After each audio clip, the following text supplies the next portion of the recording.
the headwaters of the Grand Canyon, right where the canyon started. There was this great big parking lot for people to get out and say that they'd been here. Well, we pulled in, I don't know whether we were having some lunch or not, but anyway, all of a sudden, vroom, vroom, vroom, vroom, about a dozen or 12 or 14 motorcycles pulled in beside us. And I looked out there, and one of the fellows was jumping up and looking in the window. He jumped up looking in the window.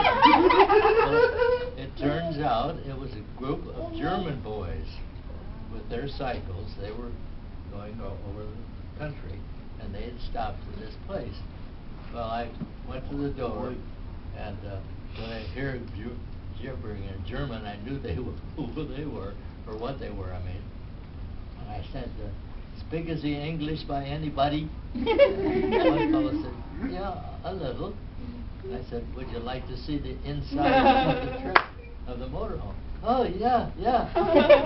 So one by one, these German fellows came to the door and stepped up on the step and looked both ways in the motorcycle, in the motorhome.